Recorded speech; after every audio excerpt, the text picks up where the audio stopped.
Welcome to the Faculty Lounge, a podcast for and about the faculty at the University of Indianapolis. I'm Dr. Sarah Wareham, co-director of the Faculty Academy, and I regularly sit down with colleagues from across campus to talk about the realities and rewards of academic life. Together, we'll share honest conversations, practical insights, and maybe a few laughs along the way, all with the goal of making the most out of our faculty experience. So, grab a cup of coffee and join me in the lounge, where we celebrate the many ways faculty thrive in their roles.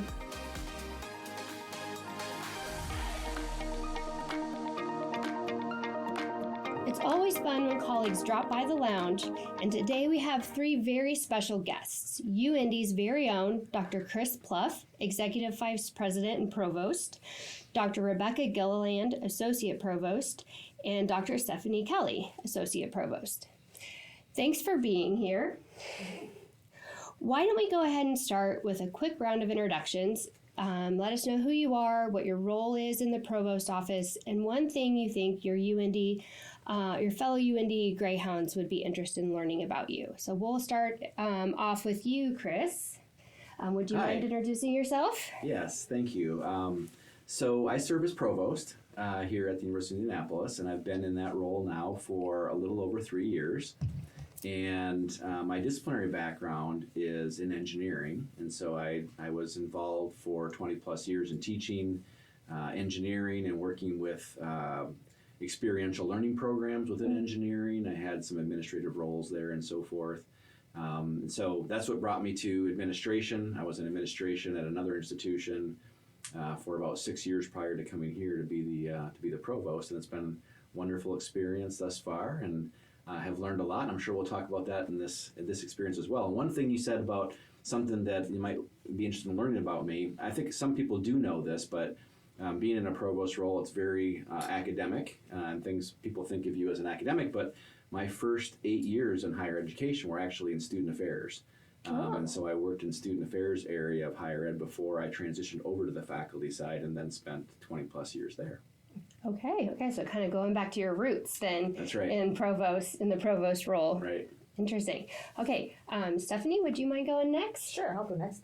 I'm Stephanie Kelly. I'm currently in the role of Associate Provost, which I've been in for about 1.5 years, but I'm actually about to start my 30th year here at UIndy. Started as a faculty member in the physical therapy program, where I served as the director of Clin Ed and worked with both PT and PTA students, and then was in the role of Dean of Health Sciences for about 15 years before making this transition. In addition to that time here as a faculty member, I'm also a 2-time alum, and my husband is a 2-time alum. We met here on the swim team. Ooh. So you did your undergrad I did my here. undergrad and then my PT school education here. Wow. All right. Well, you've been around for a long time. I've been around a long time. Lots of institutional knowledge sits with you. Yes. Well, we're lucky to have you around still. All right. And then over to Rebecca. I'm Rebecca Gilliland. I'm also Associate Provost. Compared to Stephanie, I don't have nearly as much experience here, but I have been Associate Provost for 3 years. This starts only my 20th year at UIndy. Just only. I am a professor of communication, which obviously I need to learn better because I can't say the word. I have been chair of that department previously. I was also Distinguished Professor of Communication, director of the grad program in that area, and some different things within that department. Love that department, so shout out to COM and all other departments at the university. Shout out. We don't play favorites here. We don't play favorites in the lounge, all right, Rebecca? I'm also an alum. My undergrad was actually in psychology, so that might be an interesting tidbit. My minor was business, so yes, much love to all areas. And I guess that's the interesting tidbit that I'll share. I was also an athlete here in my undergrad time as well. So, yes. Ooh, what team were you on? Basketball, tennis, track, and soccer. Well, okay. Are you serious? All right. So I'm the unathletic one in the provost office. I was never on a college sports team, just so everyone's aware of that. Well, we won't kick you out of the lounge. We're a very welcoming place. We'll haze him after. All right. Well, I wonder if we can't just kind of start out the conversation by hearing something about the way you feel or the way you try to stay connected to the many different things that we do as faculty. So we're a teaching institution. We know that we like or we want to be contributing to the scholarly work that everyone's doing, and that includes creative work as well. So I guess my question is, how do you stay connected to those different areas of faculty life while you're still in a leadership role? One way I've done that over my time in a leadership role is staying involved in the professional associations within my field, and have had various leadership roles there over time. So that kind of keeps me connected with my discipline. I think by virtue of being in a role where you're supporting faculty, you're staying connected somewhat to the teaching and to the field. So people would say, don't you miss working with students and mentoring students? But there's a lot of joy that comes from working with new faculty and mentoring new faculty that I think keeps you really connected in that way. I do still serve on dissertation committees for Dr. Health Science students, and I'm a journal reviewer for several different journals. That kind of keeps me up to date in some of those areas as well. But yeah, so you stay connected, maybe not necessarily through the classroom, but through professional organizations.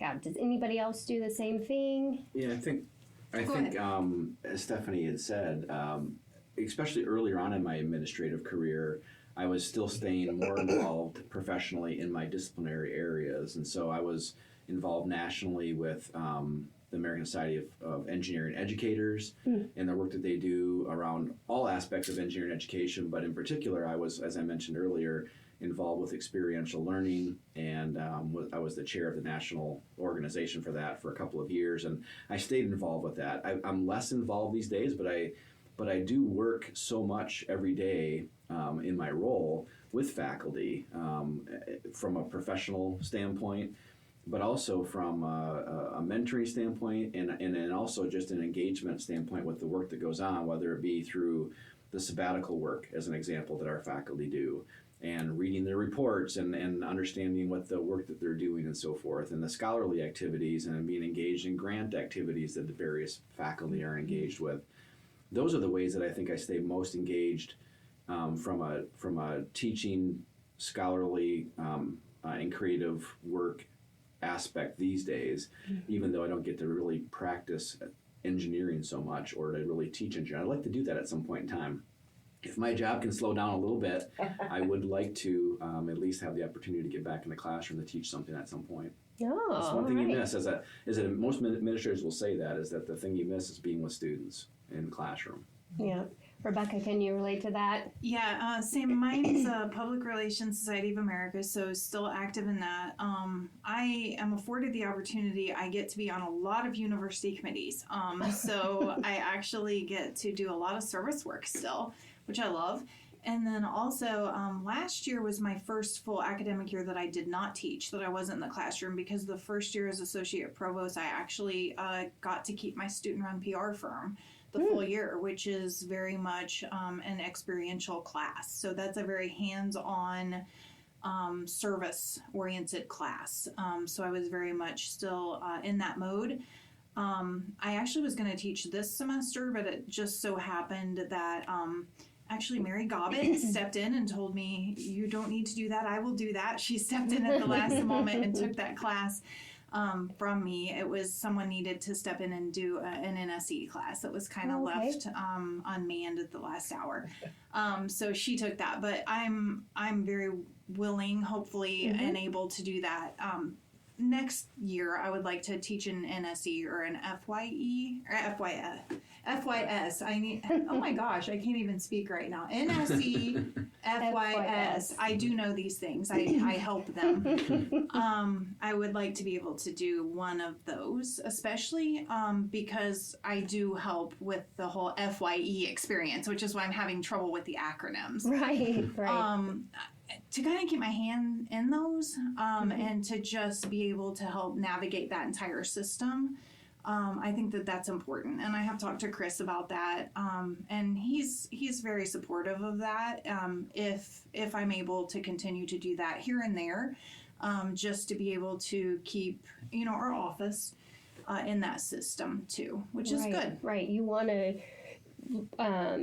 have the experience regularly of the faculty role almost. So you get to do a lot of things perhaps that touch on faculty life, but being in the classroom, you don't want to have a provost office that loses touch with that, it sounds like. So that's really important to you guys. I remember when I was in K-12, I moved from the classroom, and then I went into a consulting role, and then I went into administration in the central office. And so I remember that feeling of losing touch with students and families, and how, and even like the step into higher ed is an even further removal from that. But then whenever I get to teach future teachers now, and I do some other things that help me stay connected to the classroom and to education, which I know is really important for me, and feeling like I can remain connected to my community. So I'm wondering, let's switch gears a little bit. Let's go with, what surprised you most about stepping into the provost or associate provost role? I'll give you like a second to think about it. What surprised you the most? It could be happy surprise, or, whoa, I didn't expect that to happen. That I liked it. Oh, okay. Tell us more about that. Yeah, that I liked it. I mean, I knew that I thought that I would like it, or I would have never taken the job, but I actually love my work. I loved my position previously, and it's very hard to love or to leave a job that you like, right? Yep. I'm one of the crazy people that loved being chair. I hear that a lot of people just do it because it's a vacancy and you do it to serve your department. I actually loved being a chair. So for me to actually leave that role and to leave a department that I loved, it was hard. And I one of the reasons, in full transparency, and I've told Chris this, that I kept my Top Dog Communication, I kept that course, because I thought, you know what, if this just isn't going to work for me, I at least have that course, right, to go back to. I knew within 2 weeks, I'm like, everything about the position just felt right. It was great. It was challenging. I loved working with Chris. I loved working with all the deans. I mean, it was just wonderful. I thought that it was going to be a lot more, the learning curve was hard. So when I say I thought it would be a lot more challenging, it was intellectually challenging, but I guess I thought that it would be challenging in a way that it would almost feel it would be hard to overcome, right? Oh, okay. But I felt so much support that it was uplifting. So it almost happened at a time in my career that it was okay, this was it felt renewing rather than defeating. Right. I guess is a good way to put it. So right. And a lot of that was the team that you were working on or working with, right? Yes, and it was a new team at that time, right? Because Chris was new, Tanuja was new. I mean, and it was just it was energizing. And it was so cool to be a part of that energy. Sure. And I just feel like it's been building since then, and it's just been very, very cool to be a part of that. I think for me, moving into the role after having been been here so long and been a dean for 15 years. Not that I thought I knew everything about the university, but thought I was going to come into the role and have a really solid foundation. Sure. Which I do, but I've also been really surprised at how much more there is to learn about the university as a whole, and how much I've enjoyed that process. Working on the HLC report, I was so energized, mostly because I was learning so many new things, and I think still serving on curriculum committee, working with the registrar's office, working with the grants office, it's things I didn't really do before, and I'm learning a lot more about faculty from across campus and their areas of expertise, and I've really felt energized by that. So that's been the piece that surprised me. So on your days when you have low energy, it sounds like you have two amazing women who are able to energize you and help keep you on your feet. 100%. They're amazing. I mean, I think that goes without saying, though. I mean, people who have worked alongside of them on campus for quite a few years in both cases, know what amazing people they are and how talented they are. And so, yes, I'm blessed to have them as a part of the team in the provost office. When you ask about surprising, I've been asked this question before by some different people in different settings, and the thing that always comes up, and this isn't as quite as uplifting maybe is what Stephanie and Rebecca said, but the thing that surprised me the most about being in the provost role was how many, and I'm talking every day, multiple conversations that I have that revolve around budget or resourcing. Oh, sure. Everything that I am almost always engaged with comes back and kind of comes back to, do we have resources? Do we, how do we get funding for this? What is our budget for this? Those sorts of things. So that was surprising. That was something that nobody ever told me. I never anticipated. I don't know why, but in getting into that sort of a role, that how many of the conversations revolve around resourcing. Yeah. Well, while we're on the topic, no, I'm just kidding. Well, I know in Faculty Academy we feel really supported by the provost office, so I can say for sure that we appreciate all the work that you guys do out of the provost office. And I'll say, as a faculty member, it's really encouraging to me to know that our associate provosts have so much institutional experience here at UIndy, because it makes, at least for me, I feel it's more personal, where I can think, like, if there's an issue that I'm having or something that I'm trying to understand on campus, I have two people to go to who have so many years of experience here at UIndy, and so you have a lot of that institutional knowledge. So yeah, I mean, I just think that a lot of faculty across campus, you're already a familiar face, you're already a known entity, and so that's one reason why I wanted to have you guys on today, is because yes, you're probably known entities, but like you had said earlier, Stephanie, it's like you had worked in your own department, but now you're working across campus. So the opportunity just to help everybody get to know you a little bit better. All right, well, we're going to go into some hypothetical situations here. I think this is going to be my favorite part of the conversation. So, Chris, we'll start out with you this time. You talked about wanting to teach a course. So, if you could teach any course inside or outside your discipline, what would it be? So, I'm actually going to steal something that Rebecca said just a little while ago in terms of things that she was interested in potentially doing. I really would love to teach like an NSE course, something like that. One of my favorite parts when I was teaching regularly as in engineering was many of the faculty wanted to only teach the upper level classes because they could focus on their expertise, and the students were already well informed about how to make things, how to be effective in the classroom, and you had a kind of a known product. Mm-hmm. I was the opposite. I always loved teaching the first year courses, and none of the other faculty wanted to do it, and I was like, I'll do it. I loved being able to work with the students who were unsure of what they were doing, that didn't really know everything yet, didn't really know how to survive and be effective in a college or university classroom. And for whatever reason, I enjoyed being able to help them learn that and understand how to be successful academically. Mm-hmm. And then also, professionally as well, and being able to share and kind of help shape the direction they might choose to go. And if they were still uncertain, they were going to be an engineer, but they weren't sure what type and what area. And there's, as many people know, there's lots of areas you can go into in engineering. And so I always found that super enjoyable. And so I would volunteer to teach first year classes for students. And so I think teaching an NSE with more broad-based students would be a lot of fun.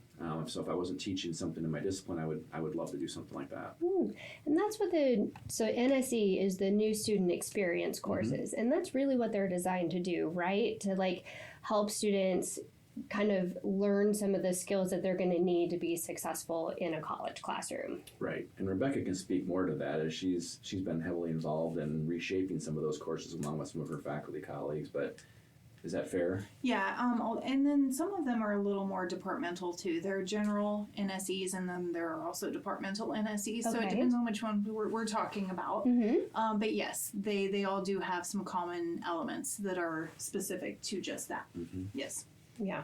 Well, I mean, what an experience as a student if you came in and you're a freshman and one of the very first classes you take is with the provost or an associate provost. That's right, yeah. I mean, I know that our Dean Kirkendall, he teaches an SE course, one of our education early on courses, and so I know that our students have this like, whoa, the dean is going to be teaching a course. like who am I to be teaching or taking a class learning from my dean? So The difference is, what a though, cool- is that students know what deans are. They don't know what No, they really don't.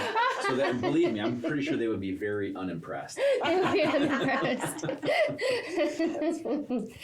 All right, well, let's see what else. Let's stay in this like hypothetical scenario. Stephanie, if you were in higher ed, what do you think you would be doing right now? I mean, probably I would be still practicing as a physical therapist in neuro rehab, but who knows? Would I have gone in more of an administrative route that way? I don't know. When I think about if I could go back even pre-college, there's a part of me that wants to be a lawyer and go to law school, but I've decided I can't really afford that at this point in my life. So, but yeah, probably still working in the clinic with patients and practicing as a PT. Yeah.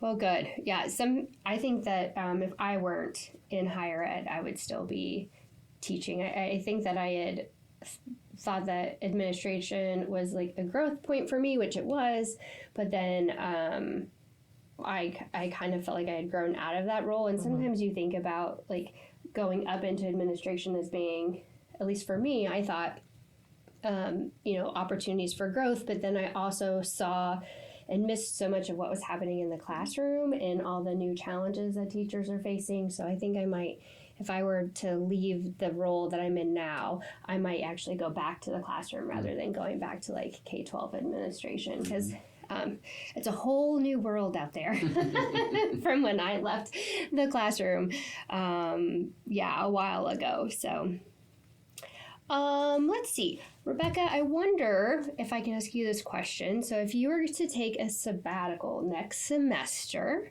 how would you spend it? Can I have one? This was hypothetically said. I mean, well, we're asking for resources and things. Oh my word. My only sabbatical I have ever taken in my 20 years was spent in New Zealand starting My favorite country. Starting a student-run PR firm. And my kids went to school in New Zealand. It was like, we still talk about this. So I have a high bar with sabbaticals. Okay. So I would be living in some other country such as that, probably doing the same thing. It would have to have a beach, and I would be starting another student-run PR firm. That's what I would be doing. Oh, cool. All right. Well, I have to ask you, like, what city were you in? Well, we lived in a town called Takapuna. Okay. It was literally, you could see like a volcano across the beach. It was beautiful, but I taught at Auckland University of Technology in Auckland. Okay. Yep. In Auckland. All right. All right. Yeah. My husband and I lived there for a year after my undergrad. Oh. I was not ready to go into teaching. So we tried to figure out what else could we do for a year. And so we got work visas and went over there, and I worked in a pub and I just slung beer for a year. Oh my and it was the most gosh. amazing experience. We lived in Wellington. Oh, nice. Yeah. Okay, so I don't care if you cut this out or not. I'm going to go off script 30 seconds Okay. and tell you. We landed. There was no place like open to eat. I have 3 little kids in tow. We have not eaten. You know how long that flight is. Yes. The only places still open are pubs. I took my kids, who are all underage, into a me and 3 kids into a pub late at night, and I'm like, I'm sorry, there's no grocery stores, there's no place open. They're like, come on in. Oh, They the like nicest people. They like cooked the kids all this food. My oldest, who was like 12 at the time, was sitting there. I don't believe you've taken us into a bar, Mom. What's happening to us? This is still a story to this day. Mom took us to a bar when I was 12 years old. It's still something we joke around about this to this day. Now he thinks it's cool, but at the time, he was so mad at me. Well, yeah, they really do embody the idea of a public house. with their clubs, they were and so it was not kind, so kind. it's a different It was cultural amazing. approach too. So cool. Well, now, if I was doing a To it. sabbatical next semester, I would go to New Zealand, working a bum and sling bear, like you said. You've convinced me. One of the best years of my life, I will say. That's awesome. Yeah. What about Chris? What about you? If you were going to take a sabbatical, what might you do? Oh my gosh. I'm not sure. I've never had one. Oh, Which okay. is interesting. Right before I was taking my position in the provost's office at my last institution, I had been granted a sabbatical, and then the choice was, well, you can start in this administrative role or you can take your sabbatical, and I chose to start my administrative role. So at that time, I was going to be going over to Germany to establish some partnerships for we had a mandatory cooperative education program. So again, back to experiential learning in our engineering program. And I was going to go over there and set up an international co-op program for our engineering students. And so I would love to go back in time and be able to actually do that sabbatical and be able to do that. That would touch on all my professional interests as well as personal interests in doing some things internationally. Oh, cool. So what area of engineering were you in? My background's in civil environmental engineering. Okay. Yeah. Well, cool. All right. Well, maybe that'll be an opportunity for you at some point. We have Maybe. 2 associates who could step up, so That's right. That's send right. you overseas That's and get you into a sabbatical. That's right. Stephanie, what about you? I know that slinging beer in New Zealand is already on the Table. list, but if you were going to choose something different than that, what might you do? Well, I'd have to think about this a little more, but in general, I feel like at times, because I've only been here at UIndy, that I have a lot I could learn from just being at some other institutions. So it Yeah. would be fun to take time just to go spend short bouts of time at some other institutions and just to see how other places do some things differently. That's not very exotic, but that's what comes to mind right now. Oh, no, I can totally relate to that because actually UIndy is only my second employer of my professional career. I worked in the same K-12 school district for the whole time and then here. So one, I'm a very loyal employee. Thank you for I am if you don't kick me out, then I won't leave. Unfortunately, that can be a double-edged sword there. But yeah, I mean, there is the idea of this is home, this is my only perspective, and I enjoy it here, but what might it have been like to work at a different type of institution? Yeah.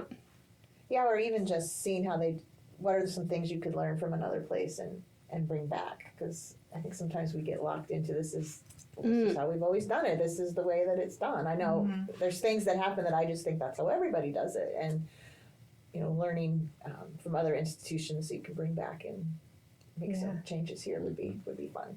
Yeah, it's that balance between institutional knowledge and keeping things fresh and updated and everything. Yeah. Are there professional organizations for provost, associate provost, where you can go to a conference and get new ideas or something? I'm just curious about that. I mean, I just went to one about a month ago. It was my first conference I've been to since I've been at UIndy, which was great. Right. It was right here in Indianapolis. Oh. So I was, being a very, good steward of our resources here. Sure. But there is the CIC, the Council for Independent Colleges. That's the national group that for private universities like ours, has a group for provosts. That's actually a conference for provosts. Oh, okay. That I was able to attend. And there's other things that are like that you can do as well. Yeah. I mean, it stands to reason that would be the case. But then, we think about as faculty going out and learning all kinds of new things, through our scholarship and dissemination and everything. But I wasn't sure what there was for provosts. Well, I know that UIndy, it seems to me, at least in the last few years, that we've been doing a lot to reestablish tradition or create some new tradition. I know that it's really important to President Singh and to your office to make sure that faculty and students are experiencing community here at UIndy. And so along those lines, I wonder if there's a tradition, event, or course, of course, we are experiencing them like as faculty and provost. But is there anything that's happening on UIndy's campus that you think, ooh, I wish I were a student and could experience that? One thing that comes to mind for myself is the you're gonna have to help me with the language, but is it celebration of flags? Yes. Well, that was Okay. what came Is to that my what- mind. Yeah. I grew up in a really small town in southern Indiana, and I went to Hanover College for my undergrad. And I remember it wasn't the most diverse campus, but it was the most diverse setting I'd ever been in.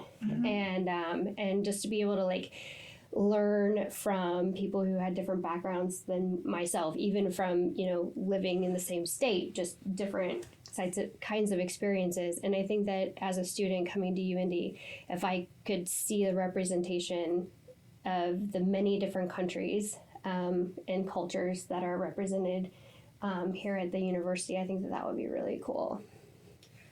I mean, I was a psych major as an undergrad, but did all of that. Yeah, I know, it's the same as Rebecca. Yeah. But did all of that on campus, and I think to go back as a student and have the opportunity to engage in service learning or some of the experiential things that as an undergrad would have gotten me out into the community, I think I would have really enjoyed. I'm from a small town in Indiana, and so it was a big deal to come to this, you know, the city of Indianapolis. I think there's a lot I could have learned by getting out into the community a bit more that I think we do a really good job of now. Yeah. I think I would do a spring term trip, because that was not a tradition or anything that was at any prior institution that I had. And I'm going to be very specific. I want, if there's a faculty member out there who's looking at in the future doing something in Africa somewhere. So my daughter has had the chance to both study and then work in Ghana. And so she talks about her experiences there and so forth. And I've never had the opportunity to ever be to Africa. And so I'm going to do a spring term trip to Africa somewhere with somebody. That would be awesome. All right. Well, any takers, just reach out to Chris. That's right. I would just like to go through it all again. I think that would be, amazing. I would go to all of the athletic events, go Hounds. Would you be an athlete in all of the events, it seems? Just about was. I would try, but if not, I would be a super fan. And then honestly, we have amazing faculty and great colleagues, but seriously, I would love to just be able to sit there as a student and see everyone teach. Oh, yeah. And not as me, but as the me that they don't know. I would love to sit there and just observe. And I could name 10 people right now. I would love to sit in those classrooms. It would be amazing. And some I did sit in their classrooms, right? There are still several people teaching here who I sat in their classrooms. Right. But there are people now who I'm colleagues with. I admire very much, but man, I would love to see them teach. That's a really interesting thing. I was thinking more like experiences outside the classroom. Yeah. But experiences inside the classroom too. All right, well, as we wrap up, we are going to do the lightning round questions like we do each time. So do I have a volunteer to go first? Chris Sure. is the provost. All right, let's put Chris on the spot first. Okay. All right, these are just quick hits. So what is your favorite spot on campus? I'm going to say, I don't know if this is an official name, but I call it the Cease Gardens. Okay. So right out in front of, looking towards the Smith Mall, out in front of the Cease Wing library. Right. There's benches and there's nice gardens there that have all been redone thanks to a couple of faculty on campus. They've replanted native plants, and it's really beautiful out there. Yeah. And especially in the summer or the fall, to just take a break from my office and go out there and spend a few minutes and just kind of absorb the campus around and so forth. But it's just a peaceful spot, and I really enjoy that area. Oh, cool. All right, well, what's your favorite spot near campus? Oh, near campus. I don't know if I have a spot near campus. Anybody else have a... Taco Bell? Taco Bell? No, I'm not a big Taco Bell fan. A few people have said Garfield Park Yeah, and the I would say that. conservatory over there. And one thing that I was inspired to do recently is try and like hit up some coffee shops that are close to campus and try and get out in the community more. Speaking perhaps. of that, I would say that that's a good reminder that I do like, and I've had a chance to now like try several of the restaurants and spots going north on Shelby towards Garfield Park and so forth, and then even past that area if you get up to Fountain Square. I do really like that sort of area and some of the restaurants and coffee shops and that sort of a thing. That's been fun to explore. Yeah. There's so many hidden gems around here that we just don't always know about. All right, what's one thing that you have to have with you when you work, no matter where you are? What do you have to have with you? My glasses. Your glasses? My reading glasses. As they're in your hand right now? I was going to say my reading glasses. And I hate to say that, but I mean, that's literally over the last like 4 or 5 years. I don't have vision problems in general. I don't wear them, but I mean, I can't get by, and I literally panic sometimes when I can't find them on me because I won't be able to read something up close, and I'm going to be like asked to read something. Yeah, you know how to get me now. I know about a gift idea for you. One of those like librarian reading glasses lanyards. You know, when I stepped out of the meeting this morning briefly, it was to get reading glasses because I couldn't figure out what was going on in the meeting. Okay, and the last question in this lightning round is, what's one moment during this past week that made you think, this is why I love being a UIndy Greyhound? First thing that comes to mind was yesterday, and I had to like carve out the time. I was in between a bunch of appointments, which is typical, but I got to go over to the service learning fair over in Schweitzer, and I was like, I'm gonna only have a few minutes. But I got to talk with 4 different groups of students there and talk about their service projects. They were all nursing students in their class there and so forth. And the amazing things that they're doing and seeing the impact that we're having as a campus community on the community outside of UIndy, and seeing the students who are engaged and involved with that and what they're learning and how inspired they are by the work that they're doing out in the community, just like re-energizes me every time to say like, this is exactly why we do what we do here. Yeah. Well, that's a perfect example for sure. All right, let's see. Can I ask you, Stephanie, to go next? Sure. All right. What is your favorite campus spot? I don't know that I'd say I have a favorite spot, but I do take breaks to walk around campus. Okay. And I go through the gardens and then through the woods around. Like I have a pathway, and I like being on this side of campus now in this role, because when you're out, oftentimes students are out walking around. You don't see that as much over in the health pavilion because you're a little bit away from campus. But I just like being outside. And I also love being next to the library. Do you come over here and steal a study corner occasionally? Steal a study corner if the weather's bad outside, I might come over and just walk through the library. Oh. Find libraries relaxing. Yeah. Very associate provost of you. Yes, it is. I hope. My mom was a librarian growing up, so I think I spent a lot of time in libraries even as a kid. So, and then I remember being here a lot as a student. So I think it's just like a constant thing in my life. So. Oh, I love that. Yeah. What's your favorite spot near campus? Well, I was going to say Garfield Park. I would go study there when I was a student, and took my kids there a lot, and have seen it change with the gardens and all the things that are there now over time. So I think it's a beautiful park. Cool. It's one thing I just don't do enough is go over there. What's one thing you have to have with you when you work, no matter where you are?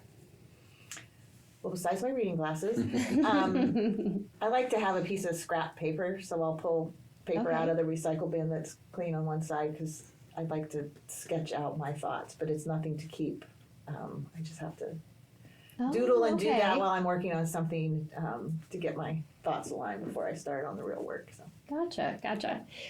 And then what's one moment this past week that made you think, this is why I love being a UIndy Greyhound? This is a tough week. The last week of classes before finals. I don't know. I always get this is going to sound really nutty, a fond feeling when we're in the full faculty meeting and everybody comes together and the laughter that's there. I mean, I've been here long enough that I remember when we had full faculty meetings every month, and that's when all the business took place. So that was a big part of my life as a novice faculty member. But I kind of like the full faculty meetings and the ceremony of the registrar talking about the graduates and all of that. So Cool. Well, thank you for sharing. All right. Well, Rebecca, you're it. Okay. What's your favorite campus spot? The outdoor basketball courts with the hammock. There's hammocks by the Oh, hanging between okay. the trees, and like the outdoor fire pit. I really like the outdoors. I hang out there a lot in the summer, like that area. When no Okay. one else is around. And like at Do you night, not get during in? my work hours. Someone's going to come over there and look in the hammock and see if you're in there. Yeah. Peek in. Yeah. What's your favorite spot near campus? My house, most specifically my garage. Like I have a pool table, ping pong table, couches. Oh, Like okay. I hang out and it's like a game garage. So and it's like across the street. So I was going to say, you must live very close. it's like across the street. All right. Yep. Cool. What's one thing you have to have when you work, no matter where you I are? have a very organized notebook with a very specific pen, and I have to have my hair tied to put my hair up in a messy bun. Oh, okay. So you have like a whole thing. Like you've got to get in the zone. Yes. When we see you with your hair pulled up, we know Yes. you are in the zone. All right, cool. All right, well, is there one thing from the past week that made you think this is why I love being a UIndy Greyhound? It is full faculty or any gathering. Like I went to the Christmas tree lighting. It's any gathering where everyone is, which is weird because I'm very much an introvert. But I love seeing everyone all together because it just like when you get that feeling where you see a bunch of people that you inherently just want to hug them or hit them in a good way. Like, I mean, like, Yeah, punch like them a, like yeah, you're my hey, guy kind of thing. I love that feeling. It's a feeling of just community where you can Camaraderie. see a bunch of people together that Yeah. you just have a pure fondness for, which happens at those things, and Yeah, it makes you realize that that's exactly why you're here. yeah. Yep. Well, I love ending on that because as a faculty member, I can say that the care that you guys show towards us as faculty is just so appreciated, and it's clear that you value us and that you have a heart for UIndy and a heart for our faculty. And so I have to say that that's just very much appreciated from at least this faculty member. So now you know what happens when 3 provosts walk into the lounge. It's not every day we get to hear the lighter side of leadership, and I hope today's conversation offered a few smiles and fresh perspectives on what it means to thrive in faculty life. These talks always remind me of grabbing a coffee with colleagues, casual, thoughtful, and inspiring. Until next time, keep up the conversation in your own circles, and I'll see you back here in the lounge.